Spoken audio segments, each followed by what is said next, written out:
Alors que Goldorak avait passé le cap de la quarantaine, un homme, Xavier d'Horizon, qui a grandi avec le géant cornu, se lance dans un projet des plus fous. Étant petit, la fin de Goldorak lui a laissé un goût de trop peu, de trop vite, d'inachevé.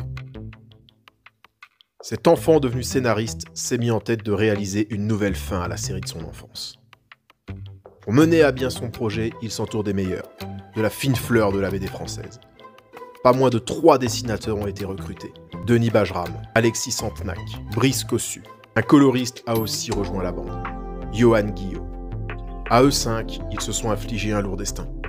Celui de rendre hommage à une idole, tout en apportant leur vision de la chose. Ces hommes, ou devrais-je dire, ces surhommes, m'ont accordé une interview. Voici leur histoire. Raconte-moi pourquoi.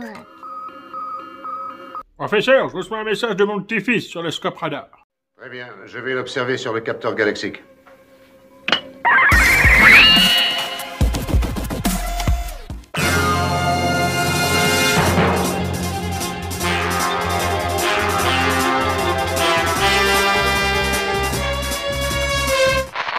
En fait, le projet, il est parti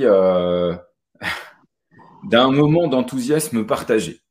Un déjeuner avec mon éditeur, enfin mon éditrice en l'occurrence, chez Cana. Et puis on en est au café, et puis j'adore, évidemment, c'est mon métier, j'adore raconter des histoires. Et je lui dis, oh, Pierre, il y a une histoire, tu sais quoi, ce serait vraiment génial. Et puis je commence à lui raconter la suite de Goldorak. Je réalise quand même qu'il y a une petite lumière qui s'allume dans ses yeux. Et là, elle me dit, Crystal Lance me dit, tu sais, on connaît, chez Cana, on connaît très bien Gonagai. Et si tu me présentes un projet sérieux, on le fait. C'est vraiment parti, j'ouvre les guillemets, en termes jeunes, on dirait, c'est parti d'un délire. Je suis allé voir un ami de 20 ans qui est aussi un fou de Goldorak, il y a une pièce chez lui remplie de Goldorak, et dont la première BD était un Goldorak, et qui accessoirement est probablement un des, si ce n'est le meilleur dessinateur de SF en France, par Denis Bajram. Il a eu la même réaction que moi, il est monté au plafond, quoi. Et puis à partir de là... Donc il y a tout de suite eu l'idée que ça devait être un projet collectif avec les gens les plus affûtés dans chacun des domaines pour réussir à faire un truc incroyable. C'est quand même Xavier qui nous fournit cette chance incroyable. Et derrière, tout de suite, l'idée du studio de création paraît évident, quoi. Et il s'avère qu'il y avait un autre membre de cet atelier qui est un dessinateur de SF comme moi, qui, je sais, est passionné de Goldorak, qui est à Angoulême au moment où l'idée vient. Et donc c'est Alexis Santenac. Et donc j'ai réussi à l'attraper par SMS dans ce grand salon où il y a beaucoup de monde, et on se retrouve au bar pour discuter de ça, en fait, vers minuit ou 1h du matin, je crois. 1h30 du matin, je crois, un truc comme ça. Ouais. Et donc, quand j'arrive, Denis se retourne vers moi et me fait « Ah, te voilà enfin, est-ce que tu veux faire Goldorak en BD ?» Oui. Mais comment ça? Pourquoi? Comment? Qui? Faut le faire avec Brice. Et Denis dit oui, évidemment, pour les persos. Je dis, bah oui, pour les persos. Et donc là, bon, le temps de papoter, tout ça, je sais pas, il est bien 2h du matin. Donc j'appelle Brice, qui n'est pas à Angoulême. Je laisse un message sur son répondeur, qui forcément, il ne me répond pas. Et je lui dis, mais je t'en parlerai, c'est énorme, mais je t'en parlerai en vrai, je peux pas te laisser un message sur le répondeur. Donc il a attendu que je rentre le lundi d'Angoulême pour que je lui expose l'idée. Et partant de là, bah, il a fallu 2-3 jours quand même à peu près, pour réaliser un peu l'ampleur du projet. Et puis après, c'était parti, quoi. Et puis il y a quelqu'un qui met le pied dans la porte, c'est le coloriste. Parce qu'en fait, on se met tout de suite à faire des planches d'essai pour envoyer à Gonagai. Et à ce moment-là, il sous-entend qu'il pourrait faire mieux. Ouais, ils m'ont cru. Ils m'ont cru, donc ils m'ont subi. Je pense que prendre l'exemple d'un groupe de musique, ça marche assez bien. C'est-à-dire qu'effectivement, s'il y a un musicien qui joue faux ou qui ne veut pas jouer dans le même rythme que les autres, ça ne marche pas du tout. Ce qui concerne le style graphique, je sais que quand on a causé, on s'était dit, est-ce qu'on fait du franco-belge, est-ce qu'on fait du manga? Et on s'est tous dit, étant donné qu'on a un peu tous, même si on a des styles différents chacun de notre côté, on allait être amené, par exemple, avec Alexis et Denis, à dessiner tous les trois. Alors, avec Alexis, on le fait déjà sur d'autres projets, donc on sait très bien. On amenait Denis, finalement, Denis rentrer dans la danse, j'ai envie de dire.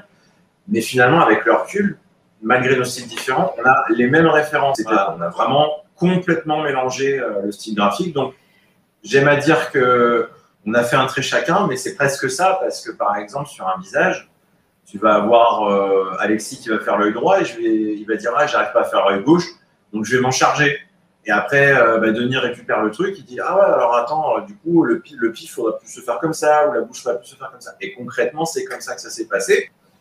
Et ce qui est génial, c'est que quand on revoit les pages avec une certaine distance quelques temps plus tard, Denis va te dire « Ah, t'as vu là, comme t'as fait ça ?» Et j'ai dit « Non, mais c'est pas moi qui ai fait ça, c'est toi. » « T'es sûr ?»« Bah ouais. » Je te confirme. Et en effet, et le truc, c'est que la plupart du temps, on est relativement incapable de dire qui a fait quoi.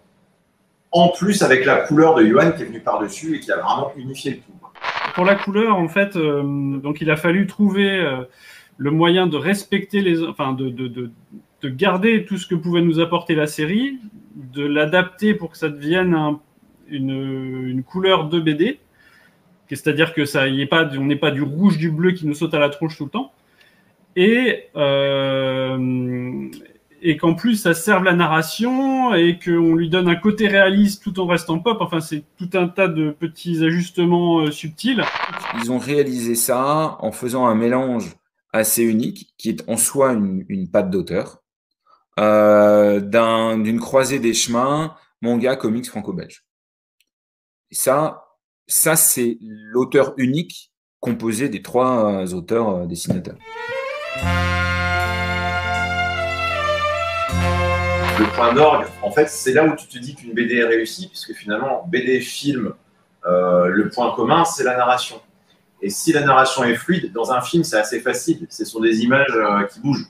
En BD, c'est pas pareil. En BD, on est dans une succession d'images fixes. Mais si tu réussis à ce que la fluidité de la narration en bande dessinée se fasse dans ton cerveau, tu vas voir les choses bouger comme dans un film.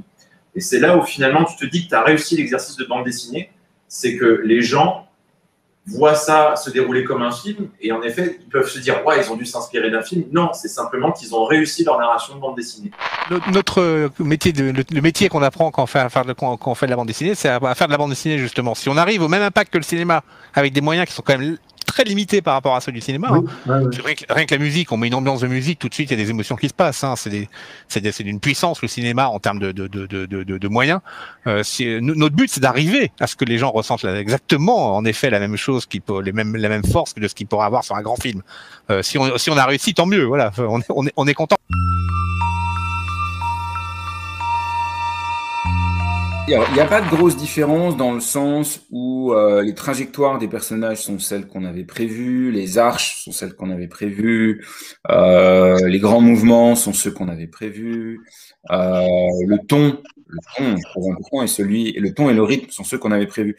Là où il y a eu deux quand même changements importants, il y a eu un changement de temps en temps dans le nombre de pages, c'est-à-dire que on a voulu par moment, poser un peu plus les scènes, leur donner un peu plus de respiration. Et là où on devait avoir une page, on en a eu deux, parfois même trois. Et alors, il y en a eu une, on l'a agrandie pour des besoins d'action. Justement, la fameuse la première scène de bataille avec l'arrivée de Goldorak, ça, c'est pas dans le scénario. C'est ce qu'on voit sur une page, c'est une case normalement. Et là, on s'est dit non. Au moment de la réalisation, on s'est dit c'est pas possible. Il peut pas arriver comme ça dans un coin de case. Et il y a eu un changement majeur. Où Denis, d'ailleurs, a rajouté une énorme séquence entre la fin et ce qui devait être la fin du combat entre, vous verrez, le Golgoth majeur de l'histoire et Goldorak. On a trouvé qu'on passait à côté des enjeux du récit en termes d'émotion, de puissance. C'est la dernière scène avec les méchants.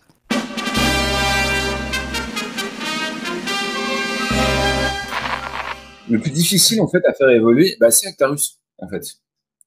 Parce que le problème d'Actarus, c'est qu'il est tellement iconique, tellement jeune, beau, généreux, courageux, téméraire. C'est Tintin, quoi. Hein.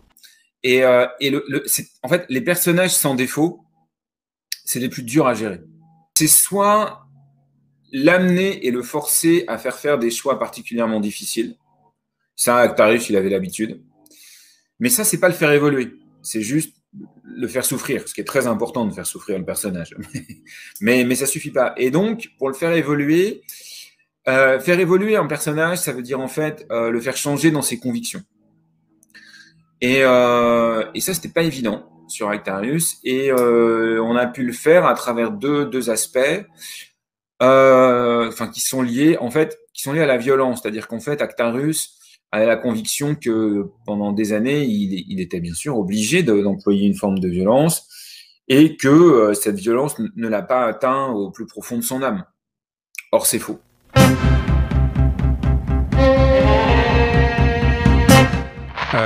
Nous, on a eu un contact avec sa société, Dynamic Planning, qui nous a dit que c'était validé par Go Nagai. Voilà. Donc, et la validation qu'on a eue au bout de 15 jours après avoir eu le dossier, ça, elle a été extrêmement rapide même. Donc, c'est pour ça qu'on est parti avec beaucoup de confiance et qu'on s'est dit que voilà, le projet, les planches d'essai, le récit que proposait Xavier, les croquis de personnages qu'avaient fait Brice et Alexis, les quelques illustrations qu'on avait fait ensemble déjà, lui avait tapé dans l'œil. Il s'était dit c'est chouette, c'est chouette que des Européens aient envie de faire ça, parce que pour avoir une réponse rapide comme ça, c'est que ça sent l'enthousiasme, quoi. Et Go Nagai, lui, son travail et son investissement, c'était c'était sur la partie artistique et de valider chaque bulle, chaque dessin. Et donc, il a tout validé.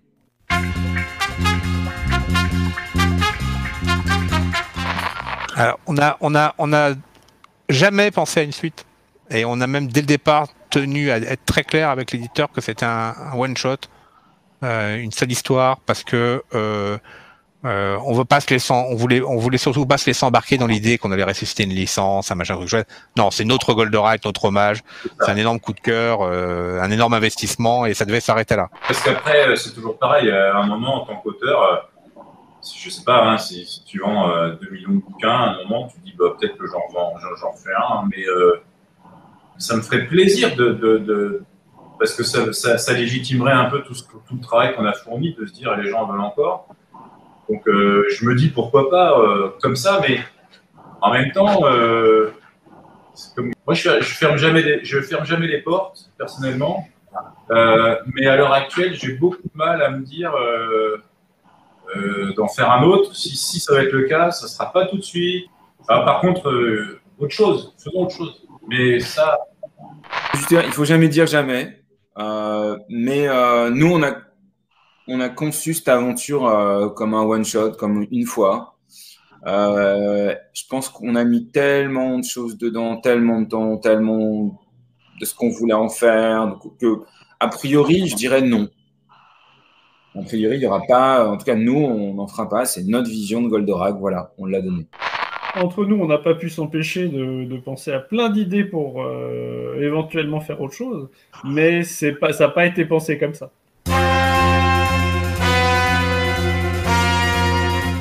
Là où on a une pression, c'est de se dire, est-ce qu'on va réussir à rallumer ce feu ou pas? Redonner un petit peu d'une joie, en fait, d'une joie simple qu'ils ont eue étant gamins. Moi, je dors pas la nuit depuis qu'on a fini. Parce que quand on faisait le bouclage, on est professionnel. À un moment, il faut trancher, etc. et tout. Et depuis qu'on a fini, je fais des cauchemars la nuit sur des bouts de cases, sur des scènes. Est-ce qu'on aurait dû faire ça comme ça, etc. et tout. Et ça ne sera réglé que quand les gens nous diront mais non, ça va, tu peux dormir. En ce qui me concerne, parce que tu parles de pression, on l'a tous. Moi, personnellement, je la ressens, la pression. Moi, c'est une forme de pression et en même temps d'impatience, parce que c'est vrai que là, on voit tout ce qui se passe autour de ça. On commence à avoir les retours et c'est assez ouf. Et en fait, ce que je disais, tu t'es quand même attaqué à une icône. On n'aurait pas pu s'attaquer à plus mythique en termes d'anime, manga et même de personnages de la pop culture que Goldorak.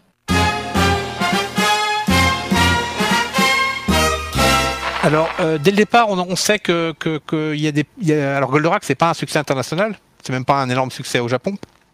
Mais alors, c'est un succès dans les pays francophones, et pas qu'un peu, y compris Maghreb, Liban, etc. Enfin, les pays partiellement francophones. L'Italie, dans ces pays-là, évidemment, ça va être publié d'une manière ou d'une autre face à la demande. Nous, notre fantasme, c'est d'être publié au Japon maintenant. J'ai vu pas mal de commentaires qui émanaient de l'Espagne aussi. Hein.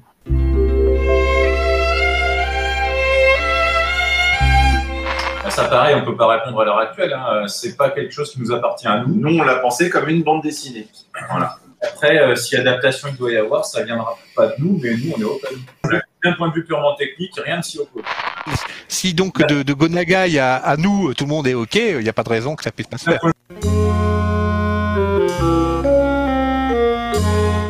La figurine Shogun chez une amie de ma grand-mère. Le truc qui m'a vraiment marqué, c'est la facilité avec laquelle il découpe le métal des soucoupes. Avec ce bruit d'explosion. Moi, Goldorak, c'est tout de suite ça qui me vient à l'esprit. Premier souvenir, c'est aller voir ça en cachette chez un copain qui avait un magnétoscope à l'époque, parce que heureusement ses parents étaient très riches, et parce que ça n'existait pas. Et c'est le générique. Le moment où il met la cassette, où le générique démarre avec le VHS qui se stabilise, et la musique qui se déclenche, et les images du générique, il est magnifique le générique. Voilà, ça c'est vraiment le souvenir le plus intense, c'est ce générique comme ça, vu en cachette. Moi, c'est Minas. Elle sort de la tête d'un mec. Elle habite dedans. Voilà. Enfin voilà, je sais pas quoi dire de plus. C'est moi courant dans la rue entre l'école et chez mes parents, ou plus précisément mes parents et la nounou qui me gardait après l'école, courant avec mon gros cartable pour arriver à l'heure et voir Récré à 2.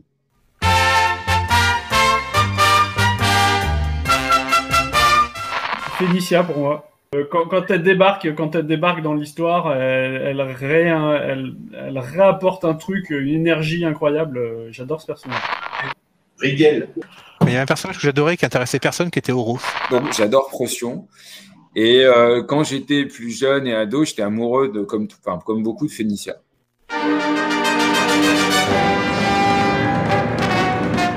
Le grand Saint-Éguerre. Oros aussi. Non, moi j'aime bien Minos avec Minas justement. Bah ouais, j'hésite entre Oros et Minos. Le premier monstre god, gorille, que je trouvais absolument terrifiant. Très faible pour l'épisode. Alors le problème c'est que j'ai oublié le numéro, toi tu dois le savoir. Où pour la première fois, Alcor et Actarus acceptent et réalisent que Vénusia peut devenir une pilote, qu'ils ont besoin d'aide, et acceptent qu'elle fasse partie de la patrouille des aigles. À moi, l'épisode, alors je ne sais plus lequel c'est en numérotation, l'épisode de la destruction du centre et de sa recréation par le cérébro ordinateur. Ah mais alors gamin, le truc qui ressort, la coque, le machin qui s'ouvre et tout, alors là c'était conquis à vie. Johan faisait mention du personnage d'Oros, c'est l'épisode avec son fils, où justement, là du coup tu as le méchant qui dévoile une autre facette, quoi. Et ça, moi, c'est toujours un truc que j'adore. C'est celui de la princesse amoureuse avec Vegalia. Parce que en fait, c'est là qu'on comprend qu'en fait, il y avait une relation possible en fait entre les gens de Fort et les végans, et que c'était beaucoup plus riche que ça en fait la relation entre ces peuples. Et ça, j'ai adoré cet épisode pour ça. Rétro laser. Ouais, moi aussi, rétro laser, direct. Non, Astéro H, moi. Moi, c'est la manière dont Actarus joue de la guitare. Moi, j'adorais les planitrons. Je sais pas, il y avait ce côté découpe. Au moment où il part, je sais pas. J'étais fasciné par cette idée de l'arme qui découpe. Sans doute des relents sadiques hérités du Moyen-Âge et de l'Inquisition, j'en sais rien, mais j'adorais ça. J'espère que l'interview vous a plu. Je remercie bien entendu encore les auteurs d'avoir joué le jeu et d'avoir partagé avec moi ces moments et ces anecdotes que je n'ai pas pu vous mettre dans la vidéo à cause des spoils tout simplement. Ça a vraiment été un grand moment pour moi. Je vais profiter de cette vidéo pour vous donner mon avis sur la BD. Je vais faire court parce que je veux pas trop en dévoiler et cette vidéo va être déjà suffisamment longue. À l'annonce de la BD, j'avais quand même quelques craintes.